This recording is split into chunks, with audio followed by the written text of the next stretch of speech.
All right. Good afternoon, everybody. My name is Jason Flame, host of the Master Motivation Podcast.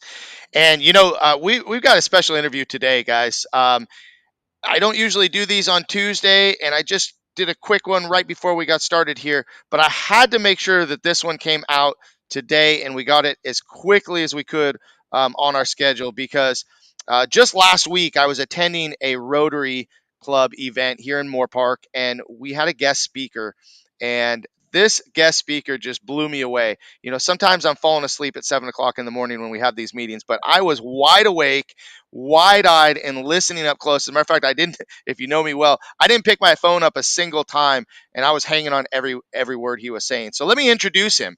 His name is Dr. Terry Paulson, who is a Ph.D. psychologist, an award-winning professional speaker, a national columnist, and an author of the popular and practical books, The Optimism Advantage, They Shoot Managers, Don't They? Leadership Truths, One Story at a Time, Speak Like a Pro, and Making Humor Work. And he will definitely make you laugh today, I promise.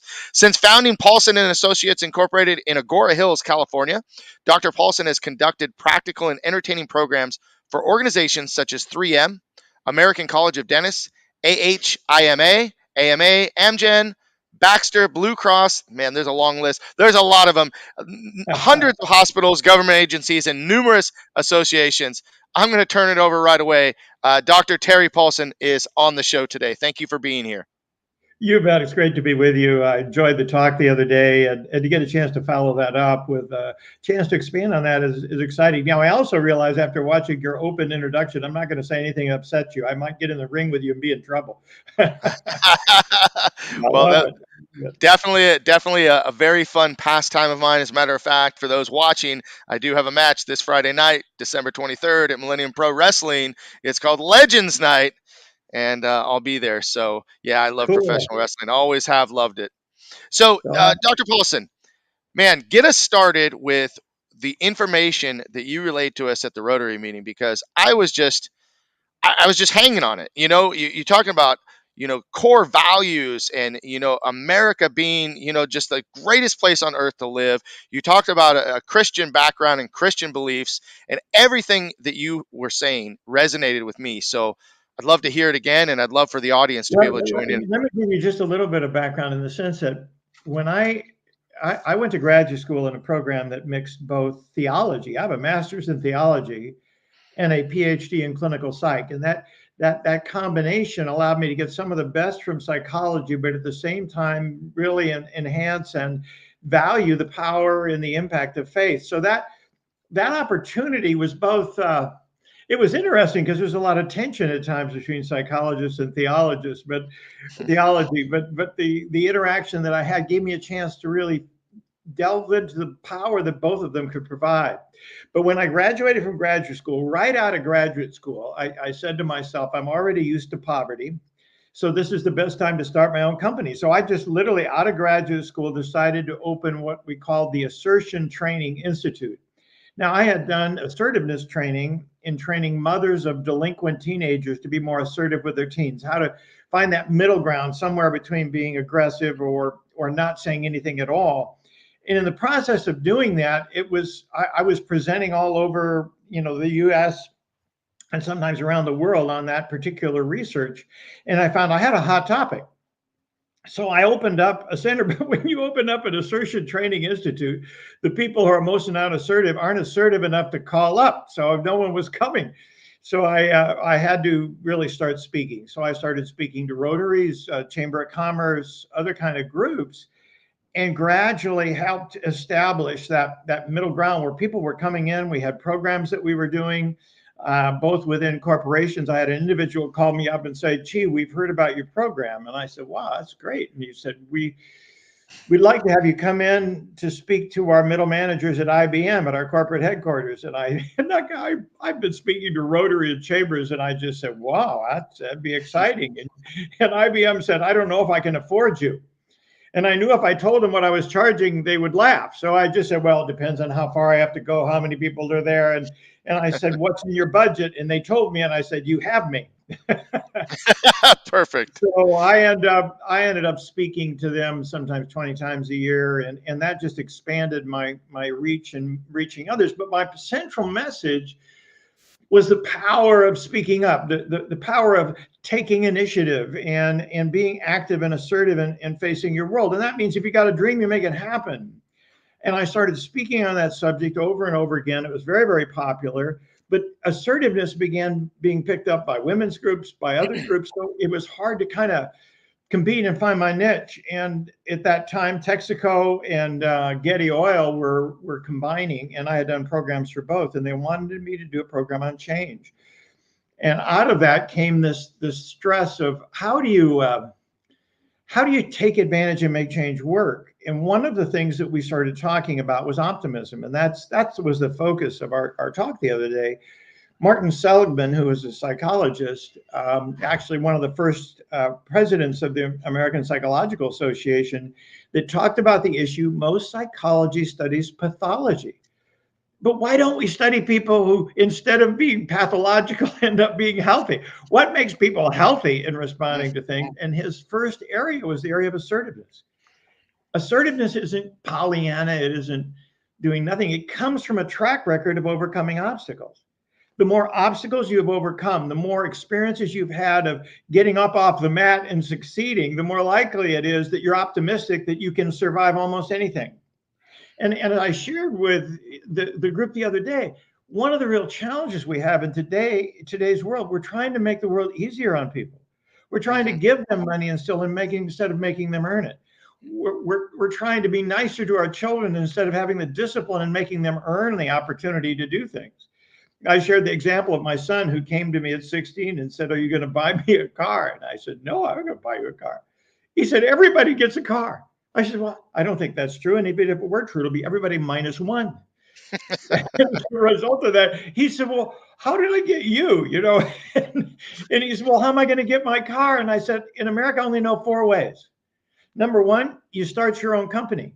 He said, "I'm 16. I said, "I hate to break this to you, but there's 16-year-olds that have started a company. You can start your own company." Gosh, in today's world with the internet, they don't even know how old you are. You're just starting something and making something happen.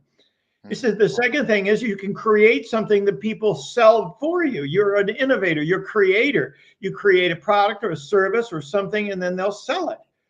If you don't like that, get into sales.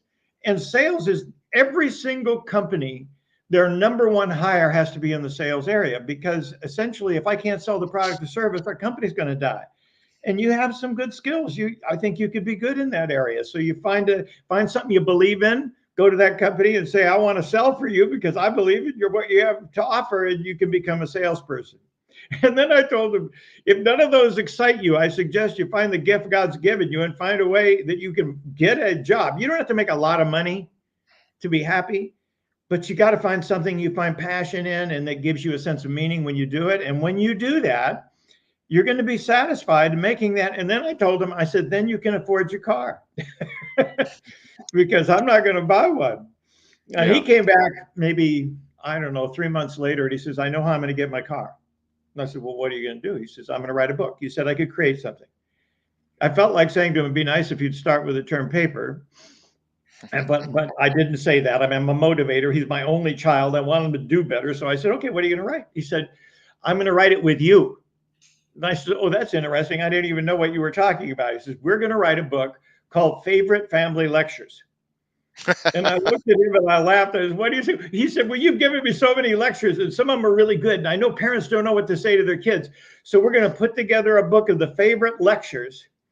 And all they have to do then is we'll work on the best lectures out of that. You hand it to the kid and go read 42, and it'd be a heck of a lot better than listening to the parents." And I started laughing. I said, "Well, that'll probably sell."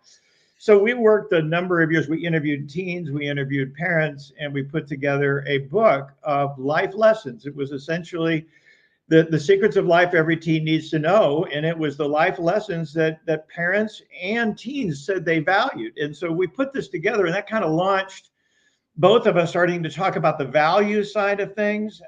And it became very clear to me that we're living in a world now that is strongly in need of some of those same principles, because we're almost being sold on victimhood. Everybody's a victim and somebody's got to have some special treatment, and you can't work, you've got to have. And what ends up happening is we're losing that ability to earn our own success, to feel the satisfaction of achieving and innovating and creating. America is built on small business. I mean, it's small business that hires the vast majority of people, and that requires people to take the initiative, to take risks. And what we're doing is we're taking risk away from people. We're trying to tell them, you got to look out for COVID. You can't do this, you can't do that. And instead, we're killing the very motivation that has made America what it is. And that's the real danger we have, I think. And so when I speak to groups like Rotaries or political groups, I try and focus on that fact. Our biggest enemy right now is the depression of our age, is what they call learned helplessness. Nothing I do is going to make any difference in what happens to me, so I might as well wait till they do it. Then I can sue them, or government will bail me out. And the response is that gets people on the sidelines instead of taking initiative and being motivated and being successful. Mm-hmm. I mean, I had a woman tell me, I was such a classic. She came up and says, "Oh, I should have heard you ages ago." He said, "I've been telling myself I got to go back to school because I don't even like what I do." And I said, "Well, how long have you been thinking about this?" She said, 3 years. I said, 3 years. She said, "Well, if I go back, I've got to take night school because I still got to make money. And by the time I finish, I'll probably be 42. Now, I was well beyond that age at that point. And I said to her, optimistically, you're going to be 42 anyway. You're either 42 with a new degree or you're 42 without. Get on with it. Just get started.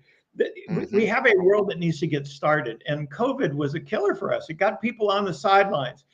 And I think there's a lot of people who have lost confidence in their ability to be successful. And we're seeing that. There are job openings everywhere and people aren't taking them. Why is it? Is it they're not confident? Is it that they've gotten to the point where they're used to government bailing them out? Whatever it is, it's not satisfying. It isn't what America is built on. We don't want a large government. We want individuals that are capable of living their future, finding a way to find their own destiny, their own dreams, and making their own individual American dream happen. And that's, I think, what it's all about. Mm-hmm. I have to ask, hey, what ended up with your son? You guys wrote a book together. Did your Yeah. son go on to write more books? What did he go on to do above and beyond that? Well, he's a minister now. He's All a right. minister in near Cincinnati, Ohio. Okay. And we're, in fact, after Christmas, we're going to go back and visit him and the family. He's got 4 kids. We're excited about that. But he's involved in a congregation there just outside of Cincinnati, and he did not go on to write another book. We made variations of that book Mm-hmm. that we continued to do, but he moved into the area of he felt a call to be a minister. It's dangerous for me to go back there because if I'm in the congregation, he's telling stories about me, and I have no self-defense. So, Well, it's funny. When you started telling that story, I immediately thought of my own kids and thought, God, they probably say the same thing about me. You should write a book about all the lectures that you give us because yes, every day, my kids, being a martial arts instructor, we teach values and character education and leadership skills, and I'm constantly, preaching and every day they would tell me, what's the lesson of the day today, Dad? What's the new lesson? And they're always joking about that. So if you guys are watching, see, see, that's I'm the not, power. I'm only. Most parents are giving over life lessons to television and the random comments from other people, and they wonder why their children don't have that grounding, that solid ground that lets them know that I can make my own future.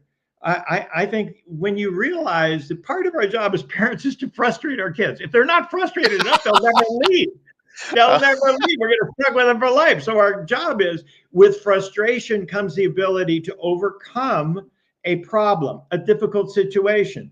My son took martial arts for a period of time, and that was really important for him because he was not particularly expressive in his physical side. And so he took martial arts, and it was very good for him because he gained that sense of control and confidence, Mm-hmm. not to be abusive or anything to others, but to know that you have the confidence to do certain things that allow you to defend yourself and be stronger. And I think that's part of what we do in almost all areas as parents. Our job is to let our kids experience doses of frustration, because let's face it, when you get out in the world, no one makes it easy for you. I mean, other than government makes it easy because they think they can get you to vote for them if you make it too easy for them, but they're not going to be successful. You're not going to start your own company. You're not going to be rising within an organization. I don't worry about the minimum wage. I worry about earning the fact that I can go further, or I can own a company and have that be successful. So it's you want to let them have dreams, and you want to encourage them along the way, and you let them experience certain amounts of disappointment and recover from that. Because if you got into boxing or into anything, when you get into the ring, if you, the first time you were hit and fell down, didn't get back up, you wouldn't have much of a career. You have to learn to recover. You have to learn to be resilient. That's what life is about. And frustration. Got it? Yeah. One of my mentors was a gentleman. I worked when I was 17 years old. One member of my church got me involved with the Stanford Linear Accelerator up at Stanford. They were building this mile-long electron microscope. And I knew him from church, and he says, "I've got a great job for you." And I took it. So the summer I worked there helping to build this thing. My major job was I drove a truck of equipment out to the material. But the interesting thing was that I had a boss, and the first day I had a chance to meet him, he comes to me and he says, "We're going to take a 15-minute walk." And I said, "Fine." I didn't know what bosses did. I had never worked for anybody. And he's walking with me and he says, "Terry, what's working for you?" Well, I'd done really well at school, but almost all of the learning I'd had to that point either came from my folks or teachers. And I'm thinking, what did I do? What's working for you? I finally said, "Well, gosh, out here on the job, the guys have taught me how to load the truck because I know we have very sensitive equipment, and I'm trying to do that very carefully because I can't get out of alignment. So that's been working." And he says, "Good, Terry. I'm glad you're learning from the guys. But when I first met you and I hired you, I know there's something special about you. And I expect to learn something from you this summer." And I remember looking at him like, I was 17 years, "I don't know anything. You're really in trouble. I don't think I have anything to share." He had a line on his wall. It was a quote on his wall. "Every person I work with knows something better than me. My job is to listen long enough to find it and use it." And every single week, he told me, he said, "Every Friday, we're going to have our walk. And I'm going to ask you this question. And I expect every week for you to have something to share that's working for you." And I will tell you, that was motivation. I mean, every single week, if I got to Thursday and nothing had worked, I have to find something worked and ask that stupid question tomorrow. Twice that summer, he said, "I love that idea so much. I want to bring it up in the staff meeting." And so here he had his whole staff there. I'm the only summer employee. I thought he was going to share my idea.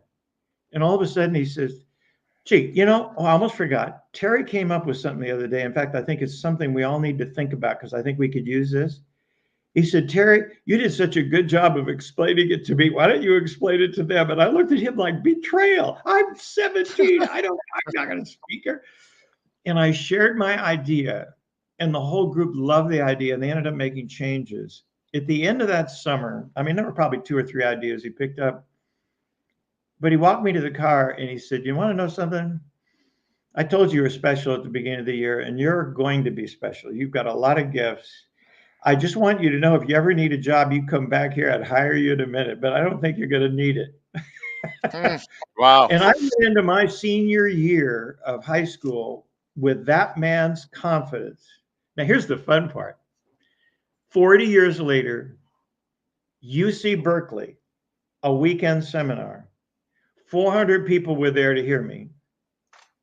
And I noticed in the audience was the man I reported to at Stanford University. And he was in the center of the audience, but I could see him and I knew his face. I'd forgotten his name.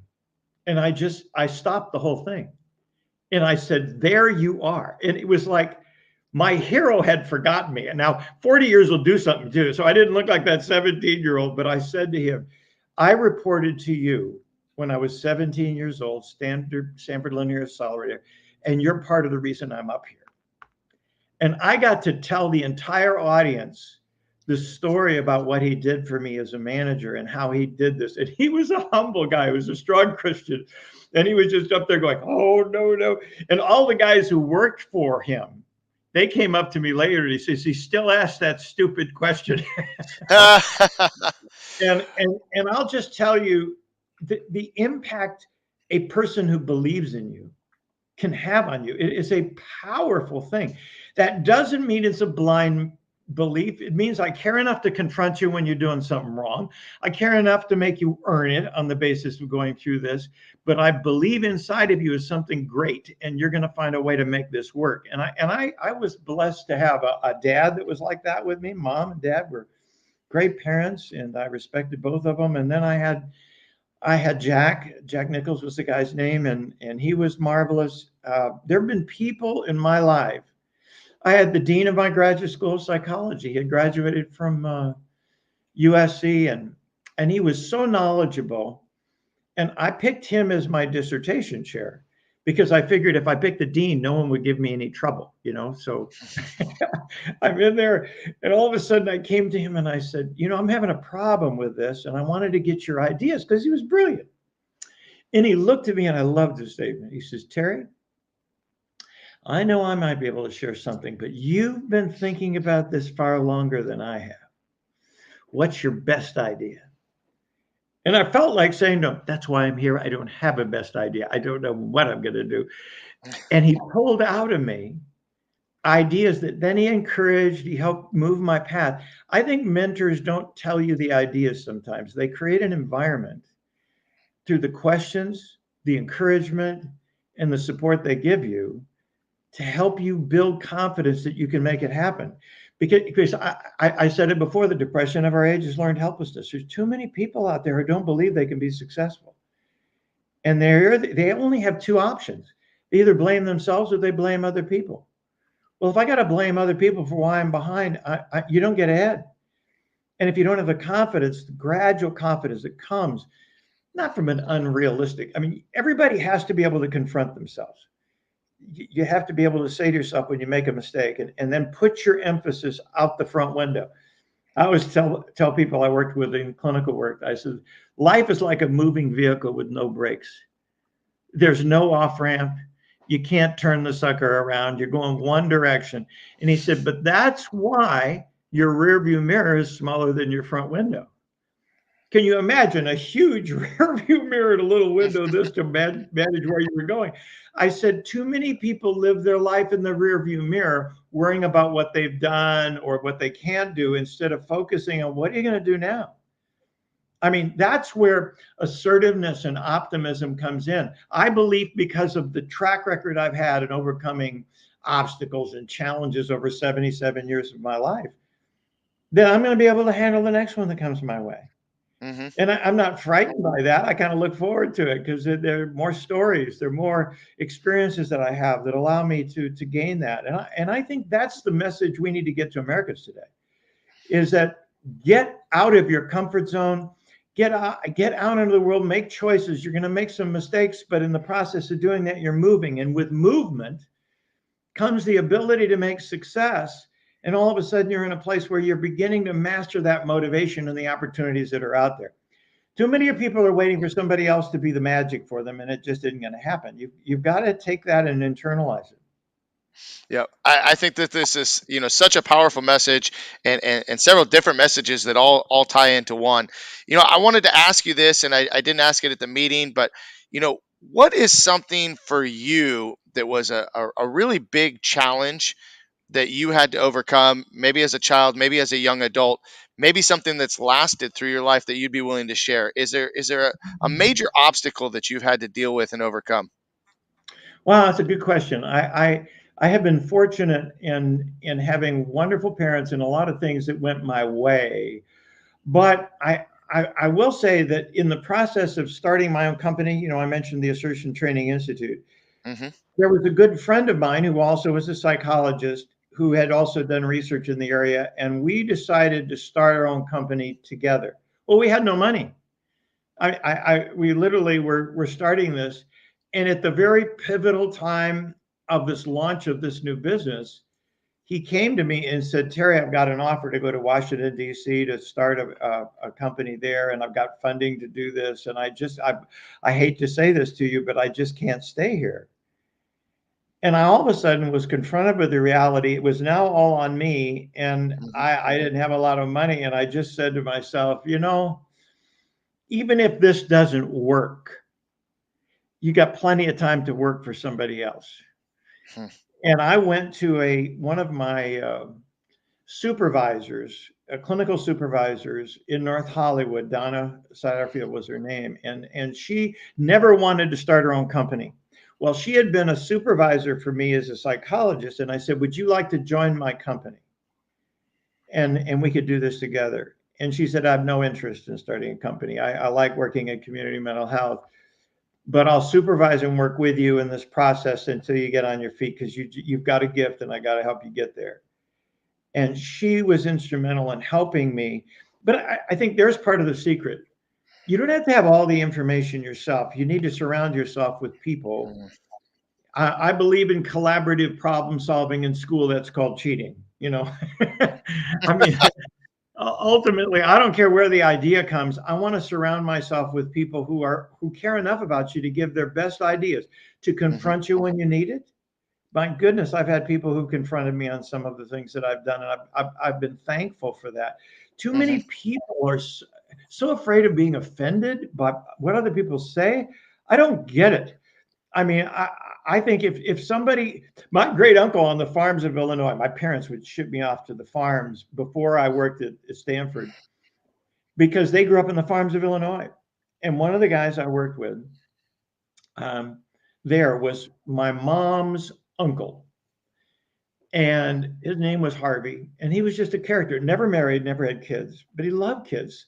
So he would volunteer at the high school and he would do other things. But he came to me and he says, Terry, I've got some horse stories for you. I said, horse stories? Yeah. He said, if the horse is dead, get off it. And I just laughed. I said, what the heck? He said, too many people spend their life doing something and can't adjust to what's happening. I'm a farmer, he said. There are sometimes if I continue to have the same crop every year, there would not be the demand. I have to be sensitive to what's coming up and what I need to grow that will allow me to be more successful. And he says, "Oh, that's an interesting." He gave me another one. If one person calls you a horse's ass, don't worry about it. But if four people do, go out and buy a saddle. And I love that one. I've always shared that to so many people because I honestly believe you're going to find some people going to confront you. That's what they love. They love to confront people. But if you got a number of people telling you the same thing, then maybe, just maybe, they're right. And you got to be able to take that wisdom and be able to incorporate it and be open to people who are strong enough to Mhm. confront you with care. I mean, I think that's what a parent's job is. You mentioned giving life lessons to your kids. I care Mhm. enough about their future that I'm not going to leave it to chance and leave it to television. I'm going to tell you things I've learned along the way. And I think we are so, we're in a way, we have the easy route. We can go to YouTube, we can go to Google, we can go to all these different things. Mhm. But in reality, it's the parent's job to bring life experiences and allow that child as they grow in that home to cultivate to be ready to live a full life. I want my son to have a vital life, and he does. I mean, he's loving what he's doing and he's making a difference for God. And man, when I sat in the first time I got to see him preach in front of me, tears were streaming down my eyes because he had found his place. You Mhm. there's nothing more satisfying than when your kids grow up and all of a sudden they found where they're meant to be, and you just go, "Wow, that's what it's all about." And I know my dad was proud of me, and so I've always kept that. Our family's always had a great sense of humor. He was also a great humor consumer, so we grew up with a certain irreverence, but with faith, a Mhm. sense of humor, but could take things seriously. And whenever my dad's eyes got big, I knew I was in trouble. And that was, his eyes are big, go to the other room. Watch out. Watch Watch out. out, we're in trouble now. So, but it was a great experience, and I think ultimately I say to people, it's your job to motivate you. And I do what, for years I did what my manager at Stanford did. Every single day I would require myself, what worked for you today? And I would Hmm. write it in my calendar. I just write it down. I believe your job is to catch yourself being effective, because most people, research suggests that 80% of our internal dialogue when it's related to self, tends to be self-critical. And that's largely because we've grown up looking at that, and we say things that religious principles, love thy neighbor as thyself. Could you imagine the trouble your neighbors would be in if you talked to them the way you talk to yourself? I mean, you Right. blew it, you're an idiot, it reminds me of the time you did that one and you did this one. I say to people, talk to yourself the way you talk to somebody you care about. Right. Give yourself encouragement when you do something. If you made a mistake, put your focus on what can you do to learn from that. What are you going to do out the front window now because you made a mistake? Talk to yourself in a way that allows you to respect the fact that you're on a journey. It's a long life journey, and we're living longer. Enjoy every year of it, Yeah. and realize. I had a futurist who told me, we asked kids, what are you going to do when you grow up? He said, are you kidding? Half of what they could do hasn't been invented yet. Right. So really what we want to be able to adapt, look for open doors, find ways to bounce back, have the resilience that allows you to have a life you're proud of because you've taken advantage of all the open doors that were there for you. I mean, Yeah. that's what I think. It's important for us to get across to people. When you first started speaking to our club, that was the first thing that triggered my mind, that just connected me, is that most of the things that we say to ourselves are overly critical, and that we don't talk enough positivity into ourselves as we would into others. And Right. that's the whole premise of how the Master Motivation podcast became, was that during COVID, all I thought to myself was, man, I'm looking at social media and it's kind of a drag. It's kind of dark. It's Amen. kind of a lot of complaint. And I said, what could I do? And I'm thinking, and I'm like, man, I know a lot of people. I know a lot of people that are positive, that have overcome challenges, that have started businesses, become successful, failed a million times and bounced back. And so here we go. Let's tell their story. And so that's why I was so excited to have you on the show, because everything that you were talking about was every reason that I put this show together, and why I love meeting with guests each and every week to talk about their story, whether it's, their Amen. success or their failures. But I think that that's what we need to hear. This is the kind of podcast we should be showing at every prison, every jail, every place where people have a captive audience for people who need to find a way to bounce back. Because ultimately, that's what life is about. It's not a sure thing. There are going to be frustrations. You're going to make mistakes, but you Mhm. shouldn't be defined by them. That's When right. you get out, your job is to find a way to take advantage of that and be successful. There was a study done in Atlanta, Georgia, and they found out, they followed, and in fact they asked us as psychologists at one event that I was at, they said, what do you think is the best predictor of whether somebody who comes out of prison is going to have recidivism, is going to go back in? And people shared their ideas. He said, well, now, what's the best predictor or intervention that if it happens, they won't go back to prison? And Mhm. people shared all these ideas, and none of you were right.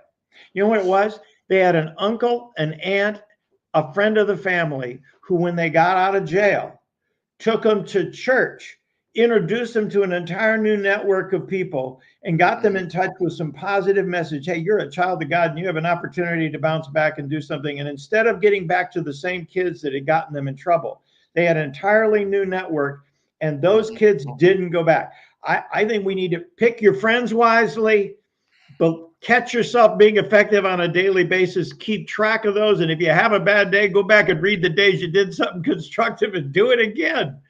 You know, Absolutely.